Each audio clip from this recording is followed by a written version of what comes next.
Part 1. The day everything broke. People always ask if there were signs. Looking back now, I suppose there were hundreds. The late nights, the sudden business trips, the way his phone never left his hand, the way he'd smile at messages and then lock the screen when I walked into the room.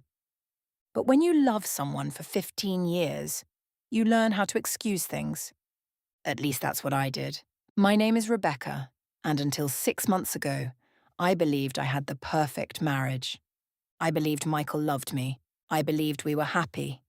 I was wrong. The truth found me on a rainy Tuesday afternoon. I wasn't looking for it. I wasn't suspicious. I wasn't one of those wives who checked phones or followed husbands. I trusted him completely. That trust died at exactly 2:17 p.m. I remember because I stared at the clock afterward, unable to breathe. Michael had left his tablet at home. He called me around noon. "Hey, babe," he said cheerfully. "Can you bring my tablet to the office? I've got a meeting." Of course. Simple. Normal. Nothing unusual. I drove downtown and walked into the office building. The receptionist smiled when she saw me. "Michael's in a conference room. You can leave it here if you'd like." I nodded. Then my phone rang. It was my sister. I stepped outside to answer. While we talked, I sat on a bench near the entrance. The tablet rested beside me. Then it lit up. A message appeared across the screen. I wish it hadn't. I wish I had looked away. Instead, I read every word. "I miss you already. Last night was amazing." My stomach dropped. I stared at the message. The sender's name was Ashley. I told myself there had to be an explanation. Maybe a coworker, maybe a friend, maybe. Another message appeared. "Can't wait until she's out of town next month." My entire world stopped. I don't remember hanging up on my sister. I don't remember breathing. I only remember unlocking the tablet. Michael had given me the password years ago. He never changed it. Why would he?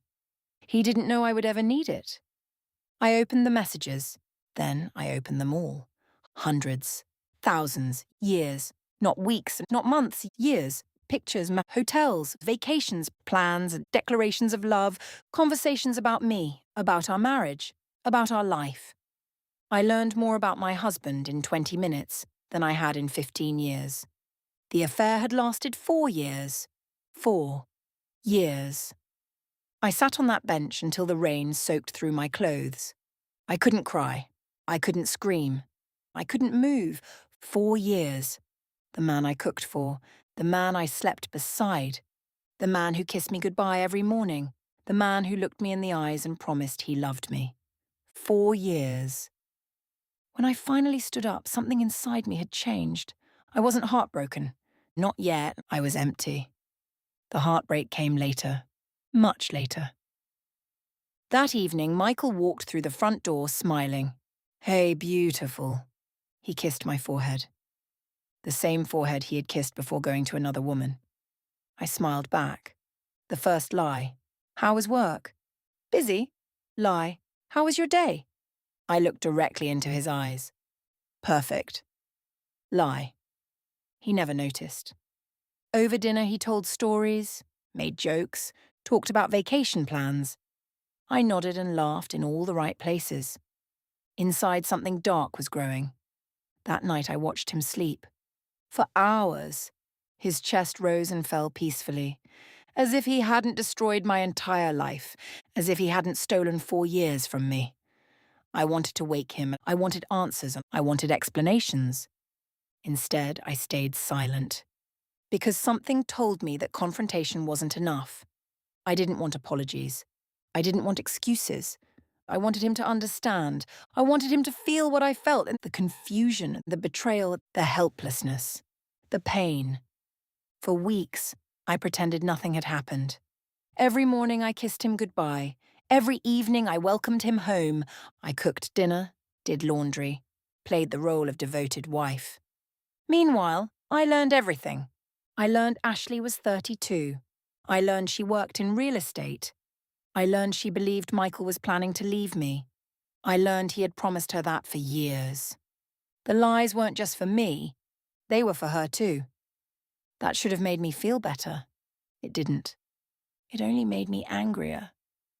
Michael had built an entire second life, a second relationship, a second future, and somehow I was the only person who didn't know.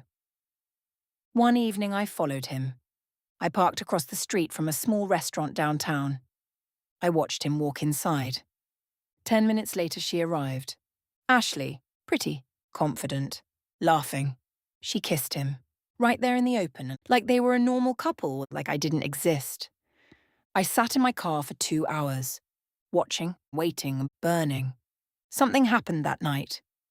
Something irreversible. The pain stopped feeling like sadness. It started feeling like obsession. I stopped thinking about leaving, stopped thinking about divorce, stopped thinking about moving on. Instead, I thought about justice, about consequences, about making him understand. The thoughts scared me at first, then they comforted me. I started noticing things around the house, the attic, the old lock on the attic door, the heavy wooden beams, the fact that nobody ever went up there, the fact that nobody would hear much from inside. I told myself those thoughts were crazy. I told myself I would never do anything. I told myself I was still the same woman. But every night I sat awake staring at Michael while he slept. And every night those thoughts returned.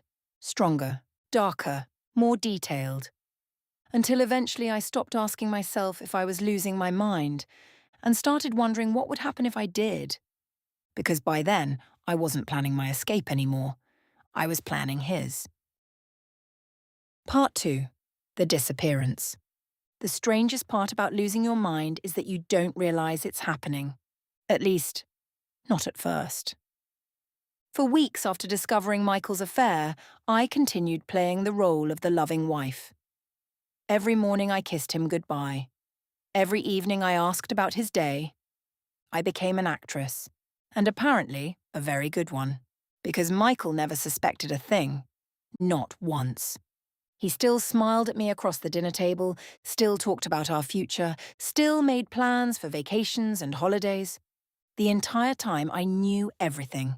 I knew where he went, I knew who he saw, I knew every lie before it left his mouth. Sometimes I wondered if he even remembered who he was lying to anymore.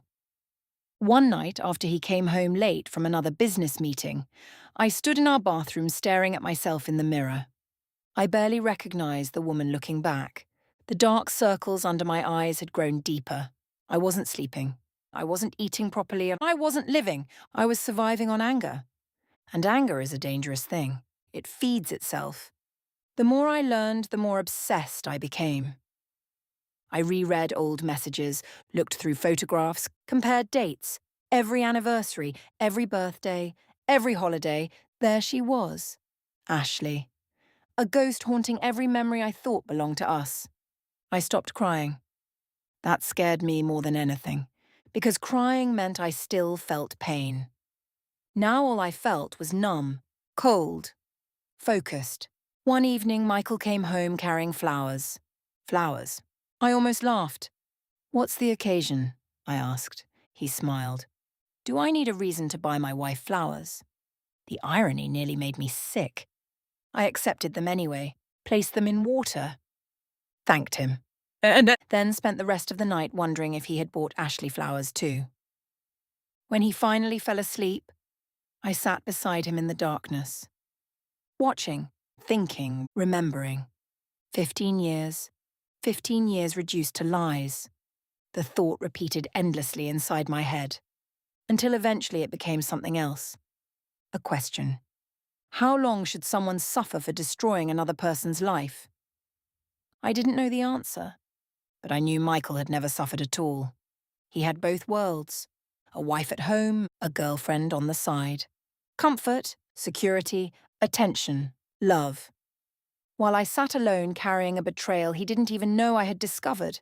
That wasn't fair. The word echoed through my mind. Not fair, not fair, not fair. Soon it was the only thing I could think about. The following week something happened. Something small. Something that shouldn't have mattered. Michael forgot my birthday. Not entirely. He remembered eventually. At 9:30 that night, after Ashley had already posted photos online from the restaurant where they'd spent the afternoon together. I stared at those photos for hours, the smiling faces, the wine glasses, and the happiness. Then I looked at the untouched birthday cake sitting in my kitchen, and something inside me snapped. Not loudly, not dramatically. Quietly, like a thread finally breaking after being stretched too far. The next morning I woke up strangely calm. For the first time in months, my thoughts felt clear. I made breakfast, packed Michael's lunch, smiled when he kissed me goodbye. Everything felt normal, except it wasn't, because I had made a decision. I wasn't leaving. I wasn't confronting him. I wasn't filing for divorce. I wanted him to understand what abandonment felt like, what helplessness felt like, what isolation felt like. The days that followed blurred together. Michael remained completely unaware. Meanwhile, I became more detached from reality. I talked to myself when I was alone, held imaginary conversations, rehearsed speeches Michael would never hear. Sometimes I laughed at things that weren't funny. Sometimes I sat in complete silence for hours. I knew I wasn't okay, but I also didn't care. One Friday evening, Michael came home earlier than usual. "Good news," he said. "I've got next week off." I smiled. "That's wonderful." Inside, I felt something else. Anticipation. That terrified me. Because anticipation meant I was looking forward to something, and I knew exactly what. The following days passed quietly, peacefully, almost beautifully. Michael thought we were reconnecting. We cooked together, watched movies, spent evenings on the porch. For the first time in years, he seemed fully present. Maybe guilt was finally catching up with him. Maybe he was trying to fix things. Maybe he truly loved me after all. The realization came too late. Far too late. By then, I had spent months drowning in betrayal, months becoming someone I no longer recognized, months convincing myself that pain deserved pain. The night everything changed, a thunderstorm rolled through town. Rain hammered the windows, lightning flashed across the sky. Michael fell asleep on the couch while we watched television. For a long time, I sat there listening to the storm, listening to him breathe, thinking about all the choices that had led us here. Every lie, every secret, every betrayal. Eventually I stood. Michael stirred slightly but didn't wake. I looked at him, really looked at him. The man I had loved more than anyone. The man who had destroyed me. Tears finally filled my eyes. Not because I felt sorry for him. Because I felt sorry for myself. For the woman I used to be. For the life I thought I had. And for the person I had become. The storm raged outside. Inside, silence filled the room. When morning arrived, Michael was gone. At least that's what everyone believed. Friends called. Family called. Co-workers called. No one had seen him. No one knew where he went. Police took a missing persons report. Searches began. Questions spread across town. I answered everyone calmly, politely, patiently. I played the role of worried wife perfectly. But every evening after the visitors left and the phones stopped ringing, I climbed the attic stairs and listened. Because Michael wasn't missing. Not really. For the first time in years, he knew exactly what it felt like to be trapped, to be powerless, to be abandoned. And as I stood outside that attic door, hearing him call my name through the darkness, I realized something frightening. I wasn't satisfied. Not yet. I wanted him to feel everything, every ounce of the pain he had given me, and that meant our story was only beginning. Part 3. The Other Woman. 3 weeks after Michael disappeared, the entire town was talking about it. His photograph was everywhere. On social media, on local news stations, pinned to bulletin boards.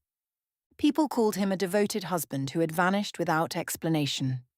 If only they knew. Every day I played my role perfectly. I answered questions, accepted sympathy, pretended to cry when people visited, and every night, after everyone left, I sat alone in the silence of the house, wondering how everything had gone so wrong. Not Michael. Me. Because somewhere along the way, I had stopped recognizing myself. One afternoon, there was a knock at the front door. The moment I opened it, I knew exactly who she was. Ashley, the woman from the messages, the woman from the photographs, the woman Michael had chosen over me again and again. She looked nervous, tired, afraid. For a moment, neither of us spoke. Then she offered a small smile. "Rebecca?" I nodded. "Can I help you?" Her eyes shifted nervously. "I know this is strange, but I wanted to check on you." I almost laughed. "Check on me? After helping destroy my marriage?" The irony was unbelievable. Still, I stepped aside. "Come in." Ashley entered cautiously, as if she could sense something wasn't right. The living room felt unusually quiet, the air heavy, uncomfortable. We sat across from each other. For several seconds, neither of us spoke. Finally, she broke the silence. "Have they found anything?" I shook my head. "No." She looked genuinely upset. That surprised me. For years, I had imagined her as a villain, a monster. But sitting in front of me, she looked just as broken as I felt. "I don't understand," she whispered. The words caught my attention. "What do you mean?" Ashley hesitated. Then she said something I never expected. "He promised he wouldn't disappear." I stared at her. She immediately realized her mistake. Her face went pale. Too late. We both knew. The secret was standing between us now. Neither of us could pretend anymore. "You knew him well?" I asked quietly. Ashley swallowed hard. Her eyes filled with tears. "I'm sorry." That was all she said. 3 simple words. "I'm sorry." Years too late. Something dark twisted inside me. I stood so suddenly that Ashley jumped. "Sorry?" My voice sounded strange, even to me. "You're sorry now?" She looked frightened. I didn't know. "You didn't know he was married?" I laughed. A sharp, unpleasant sound. "You didn't know who I was?" Ashley stood. "Rebecca, please." "No." The room suddenly felt too small, too hot, too crowded. Months of rage exploded to the surface. I pointed toward the door. "Get out!" "Rebecca, get out!" Ashley backed away immediately. Fear flashed across her face. Real fear. The kind you feel when you realize someone is unstable, dangerous, unpredictable. For a moment we simply stared at each other. Then her eyes moved toward the ceiling, toward the upper floor. I don't know why. Maybe she heard something. Maybe she noticed my reaction. Maybe it was pure coincidence, but I saw suspicion appear in her expression, just for a second. Then it was gone. She quickly left the house. I watched from the window as she hurried to her car. She never looked back. That night I couldn't sleep. For the first time, anxiety began creeping into my thoughts. Ashley knew something was wrong. Maybe not the truth, but enough.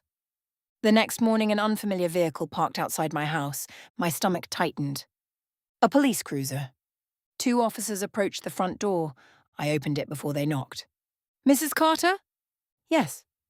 One of the officers offered a polite smile. "We'd like to ask a few questions about your husband." My heart pounded, but I smiled calmly. "Of course." As they stepped inside, I noticed something strange. They weren't looking at me. They were looking around me, at the house, at the staircase, at everything. The older officer cleared his throat. "We received a call expressing concern about your well-being." "Ashley." It had to be Ashley. The younger officer glanced upstairs. "We'd also like permission to take a quick look around." For the first time since Michael disappeared, genuine fear settled into my chest. Not because I regretted anything, not because I was sorry, but because I realized the story was reaching its end. And endings rarely happen the way we imagine them. As the officers moved deeper into the house, I stood frozen in the foyer, listening, waiting, knowing that somewhere above us the truth was only one door away. Part 4. The Truth Upstairs. The officers moved through the house methodically, one room at a time, one question at a time. Meanwhile, I stood in the foyer with my hands clasped together so tightly my fingers hurt. The older officer remained downstairs with me. The younger one continued searching. Every step he took felt louder than the last. Every creak of the floorboards echoed through the house. I knew exactly where he was headed. The attic. For weeks I had convinced myself I was in control, that everything was happening according to my plan, that Michael finally understood what it felt like to lose his freedom, to feel abandoned, to be forgotten. But standing there now, listening to the search unfold around me, I realized something. I had never been in control, not since the day I found those messages. The officer returned to the hallway. His expression had changed. The older officer immediately noticed. Their eyes met. A silent conversation passed between them. Then both of them looked at me. My stomach dropped. "Mrs. Carter," the older officer said carefully, "we need you to remain here." I didn't answer. I didn't need to. I already knew. The truth had been found. Minutes later, paramedics arrived. Then more police vehicles, then neighbors gathering outside. The entire street seemed to come alive. I sat silently in my living room as the house filled with voices. Questions, radios, footsteps, chaos. Through the window, I watched Michael emerge from the house. Alive, weak, exhausted, but alive. For a moment, our eyes met. I expected anger, hatred, disgust. Instead, I saw confusion, as if he still couldn't understand why any of this had happened. And somehow, that hurt more than anything. Because even now, after everything, he still didn't understand what he'd done to me. Hours later, I sat across from a detective in a small interview room. The walls were grey, the lights were harsh, the silence felt endless. Finally, he spoke. Why? Such a simple question. Why? Why had I thrown away my life? Why had I let my grief consume me? Why hadn't I simply walked away? For a long time, I couldn't answer. Then I laughed softly. Not because it was funny, because the answer was so obvious. I loved him.